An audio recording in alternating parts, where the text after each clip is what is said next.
Olá amigos da mmtreinamentossonline.com. Vamos falar com vocês hoje sobre o IRPJ-SF Retificação. Com base na IN 1770, que saiu agora, foi publicado no Diário Oficial da União no dia 19 de dezembro de 2017. Mas antes de nós falarmos diretamente sobre esta IN 1770, é necessário que a gente entenda algumas situações relacionadas com a substituição da ECD. Por exemplo, antes do Decreto 8683 de 25 de fevereiro de 2016, nós tínhamos uma situação para retificar, substituir uma ECD, e após ele nós temos outra. Primeiro a gente consultava a situação, se não tivesse em análise ou substituído, a gente poderia fazer um requerimento. Agora, quando ela estava em análise, nós fazíamos uma solicitação à junta comercial para colocar ela em exigência. Após o decreto 8683, isso não acontece mais, porque toda ECD ela é autenticada no momento da transmissão. Então, substituição somente seria possível se obtivesse lançamentos, erros, que não pudessem ser corrigidos por meio de lançamentos extemporâneos, de acordo com a NBCTG, ou seja, de acordo com as normas brasileiras de contabilidade. Nós citamos aqui a NBCTG 23, nós citamos o ITG 1000 e o mais recente, do dia 12 de dezembro de 2017, o CTSC, que é o Comunicado Técnico de Serviços Correlatos relacionados à auditoria, o 03. Daí você teria que fazer um termo de verificação e daí nós vamos continuar para ver o que é que nós temos que fazer com respeito à retificação. A NBCTG 23, que fala de políticas contábeis, mudança estimativa e retificação de erro, ela fala aqui de uma forma geral que quando a gente encontra um erro e o erro é material, ele é substancial, ele é relevante, essa descoberta de erro ocorre após dos fechamentos das demonstrações contábeis, então esses erros devem ser corrigidos no período corrente e não no período em que eles se referem. Então, isso está em harmonia também com a Comunicado Técnico SC03, porque ele fala sobre o que seria lançamento extemporâneo. É muito importante a gente entender esses dois sentidos, porque essa norma que saiu da Receita Federal, a 1770, ela trata tanto sobre substituição de ECD, como também de lançamento extemporâneo.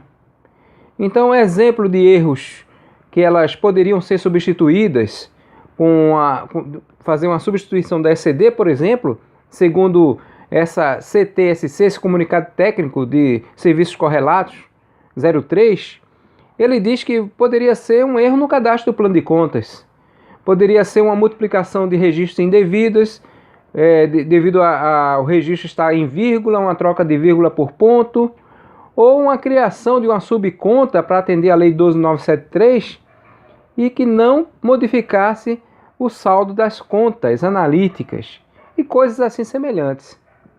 Então isso poderia ser feito, corrigido com a substituição da ECD. Agora, qualquer caso de retificação de erro de períodos anteriores que fossem alterar saldos de demonstrações contábeis, aí é bem clara a norma, o comunicado, onde diz que tem que ser feito lançamento extemporâneo. E o que é isso? É lançamento no período atual. É lançamento onde a gente usa aquela conta que a gente conhece bem, ajuste de exercícios anteriores no patrimônio líquido. Então, nós vamos falar agora de dois quadros. Um quadro em que fala da substituição da ECD e um quadro que fala da ECF. Falando sobre o quadro da substituição da ECD, nós temos a seguinte situação. Quando altera a conta contábil, saldo contábil, recuperado na ECF, nós retificamos a ECF. Mas quando não altera contas ou saldos contábeis, recuperados na ECF, não retificamos a ECF e termina aí. Quando há o caso de retificação da ECF, nós temos ainda duas situações. Vai alterar o imposto de renda que foi informado já em DCTF? Ou não vai alterar o imposto de renda que foi informado em DCTF? Se for alterar, aí nós vamos retificar a DCTF. Se não for, não retificamos. E o caso de lançamentos extemporâneos, ele trata do seguinte: se for alterar a base de cálculo de ECF de períodos anteriores, então retificamos ECF. Se não alterar a base de cálculo do IR, o lançamento extemporâneo, não retificamos ECF, também termina aí. Se for retificar ECF, nós vamos para aquelas duas situações. Altera imposto de renda e contribuição que já foi informado DCTF? Sim ou não? Se sim, retifica DCTF. Se não, não retifica. Então, apenas como exemplo de lançamentos extemporâneos, nós temos esses dois casos aqui. MEP, método de equivalência patrimonial.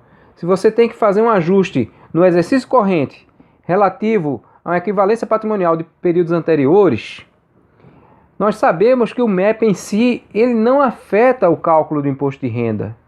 Então iria para a situação de baixo lá, não retifica ECF.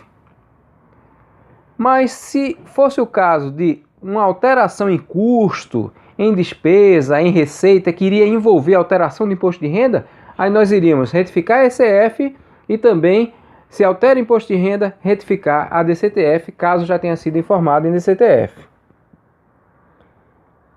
A norma, ela trata, de uma forma geral, a IN 1770, de alterações na 1422, na IN 1422. Aqui está a norma completa. Nós apenas tratamos em quadros, tanto da situação da ECD substituta, quanto da situação de lançamentos extemporâneos, o que é que a norma, na verdade, quer dizer. Mas podem ficar à vontade para consultar essa IN-RFB 1770 no site da Receita Federal.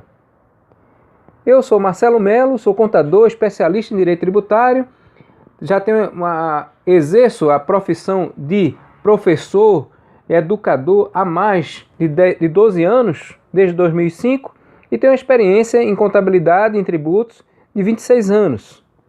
Acesse nosso site www.mmtreinamentossonline.com. Aqui está o nosso e-mail, está o nosso telefone e fique à vontade para entrar em dúvida. Verifique nosso site, cursos e conteúdos e vai ver alguns cursos que estão disponíveis online. Muito obrigado.